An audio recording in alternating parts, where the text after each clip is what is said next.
Olá, povo de Deus, tudo bem? Como vão vocês? A santa paz do Senhor. É mais um dia aqui, né? Na presença do Senhor, com honra e glória dele. Gente, hoje eu pedi uma palavra a ele e veio forte no meu coração sobre Natanael, que é aquele, conhece? Na Bíblia que tá. Conta um pouquinho da história dele aqui em João, capítulo 1, do 47 ao 50 e aos 51. Vai dar um breve entendimento. Natanael, ele ficava embaixo da figueira. Lá na cultura, se eu não me engano, hebraica, acho que sim, que é hebraica, as pessoas que ficavam embaixo da figueira, lá era como se fosse um lugar meio que sagrado, que as pessoas iam para orar, para adorar a Deus.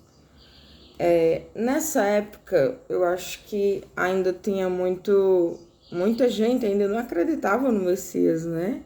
Embora ele estivesse entre eles, muitos não acreditavam. E pelo que eu entendi,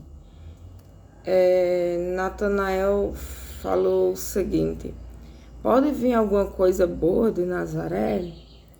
Mas Natanael era uma pessoa de boa índole, uma pessoa boa.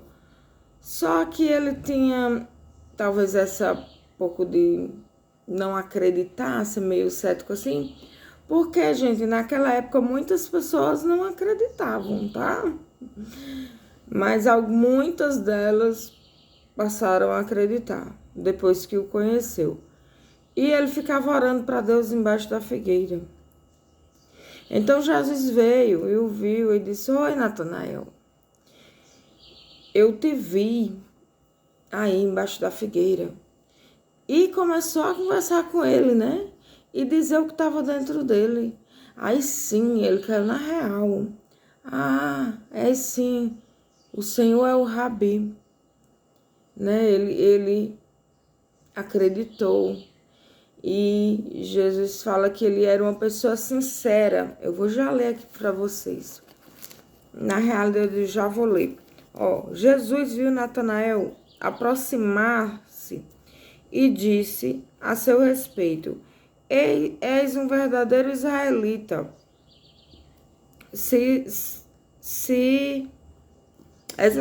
És um verdadeiro israelita e quem não há dolo. Essa palavra dolo significa que não há desvio de caráter. Acho que pode-se colocar isso, né? Que é sincero, né? Perguntou-lhe Natanael: de onde me conheces? Respondeu-lhe Jesus: antes de Filipe te chamar, eu te vi, quando estavas debaixo da figueira. Então clamou Natanael: mestre, tu és o filho de Deus? Ele clamou. Ele foi exclamação: mestre, tu és o filho de Deus, tu és o rei de Israel. Ele exclamou, ele pôs fé ali. Disse que basta a figueira. Pois maiores coisas que estas verás. E aconteceu em verdade vos digo, que vereis o céu aberto e os anjos de Deus subindo e descendo sobre o Filho do Homem. Jesus fez aí uma promessa linda, não foi?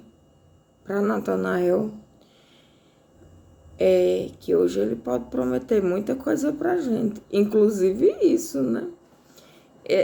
Quando Jesus disse que ele é uma promessa linda, se ele vai ser capaz de ver os anjos de Deus descendo sobre o Filho de Deus, ele é uma pessoa salva.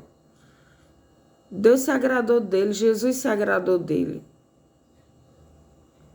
Porque ele, apesar de ter um pouco de incredulidade, não ter ainda quando ele encontrou Jesus, ele teve. E é isso que ocorre na nossa vida. A gente precisa encontrar Jesus.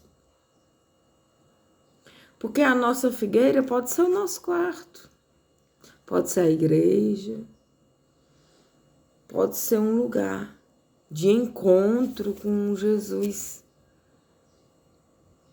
Onde você se encontra com Jesus? Temos que nos encontrar com Ele. Temos que buscar. Natanael buscava embaixo da figueira, né? E talvez em outros lugares também, mas embaixo da figueira era o lugar secreto de orar. Dando exemplo aqui de mim, eu oro no quarto, sabe? Eu oro na rua quando estou andando, eu oro na cozinha. Mas quando eu estou no momento mais difícil, eu tenho que chorar. E às vezes eu vou no banheiro e choro, mas choro na presença do Senhor, ou eu choro no meu quarto. Eu descobri que o choro é a melhor coisa, quando você está chorando de verdade, não para os homens, mas chorando para Deus. Ali é sua alma colocando tudo de ruim para fora. Você já chorou bem muito? E depois de ter chorado, se sentiu melhor? Porque na Bíblia fala que Deus colhe as tuas lágrimas. Tuas lágrimas não caem em vão. Se você está chorando por uma causa justa, Deus está colhendo ali as tuas lágrimas. E não pense que Deus é ausente do nosso sofrimento, não. Às vezes a gente passa por um tempo de provação. E esse tempo de provação, a gente passa sofrendo, mas clamando, buscando, pedindo ajuda, pedindo que aquele deserto passe, para honrar o Senhor. O nosso deserto, a gente tem que aprender com ele. Se a gente passar pelo deserto sem nenhuma aprendizagem, não vale a pena. Quando a Bíblia fala em nascer de novo, que é o que eu mais quero, eu estou ainda sendo gerada. Eu vejo ainda como se eu esteja sendo gerada, mas já teve prestes. Uma hora eu vou nascer de novo. Nascer viva em Deus, na presença do Senhor. Eu vou nascer de novo. Eu creio pela fé. E Deus está gerando em mim um coração novo, uma nova criatura, uma nova pessoa, aquele nascimento de novo. E o que é nascer de novo, pessoal? Na minha concepção, e acho que na Bíblia também, gente, é largar o velho. É, se você era uma pessoa rancorosa, deixa para trás. Aquilo não lhe pertence mais, porque você é uma nova criatura. Se você não perdoava, você passa a perdoar. Porque o falta de perdão não é mais uma coisa de você, do seu novo eu. É do eu do passado. E o eu do passado a gente não quer. O eu do passado que eu falo é tudo que é ruim que tem em nós. E que a gente quer ser resgatado, quer ser nascido de novo da água e do Espírito. Porque é isso que Deus quer de nós, que a gente nasça de novo. Foi o que Jesus disse: se me amares, mas não praticares a minha palavra, porque o que ele quer, ele diz assim: quem me amas de verdade, pratica a minha palavra, faz o que ele quer, cumpre os mandamentos dele. Dizer da boca para fora que ama Jesus, a gente não pode, gente, só isso. Você pode dizer, eu amo, não pode até dizer, até você amar de fato, fazendo o que ele quer, fazendo bem para o próximo. Cuida do próximo como estivesse cuidando de ti. Ama teu próximo como ama a ti mesmo. Se um filho, olha, Deus disse, se um filho meu me pedir um pão, eu vou dar uma pedra? Não. Então, isso vale pra gente e pra todos. Se alguém na rua, às vezes, te pede uma coisa de comer, tá?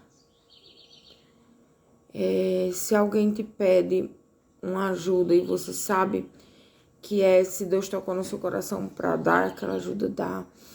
Se for em dinheiro, às vezes você paga um lanche para alguém que tá com fome.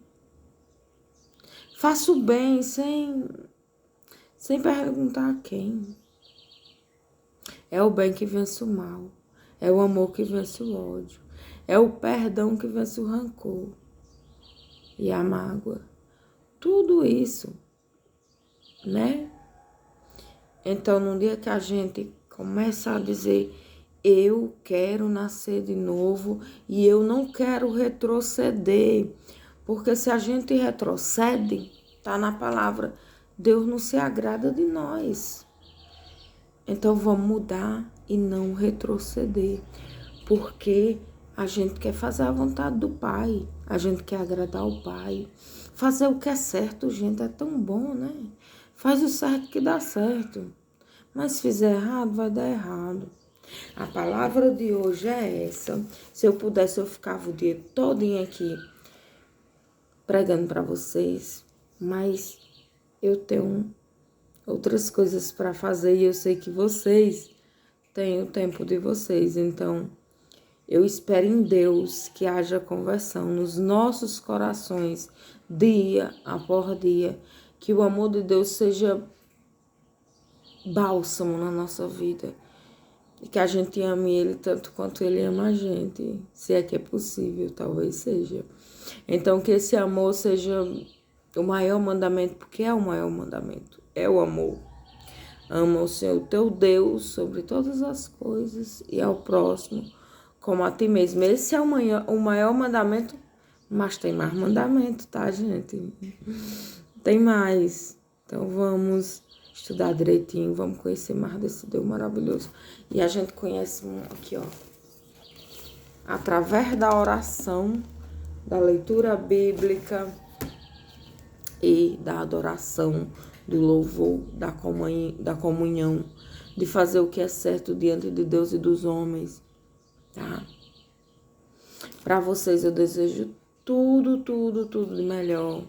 Que as bênçãos do Senhor recaia sobre vocês, sobre sua família, sobre a minha também, né? Que Deus nos abençoe dia após dia, com saúde, paz, fé, perseverança, os dons do Espírito, que esses são bom demais, gente. Meus sonhos, sabe? Dons do Espírito, tá? Um grande abraço, ficam na paz. Até a próxima, se Deus quiser. Até mais, em nome de Jesus. Tchau.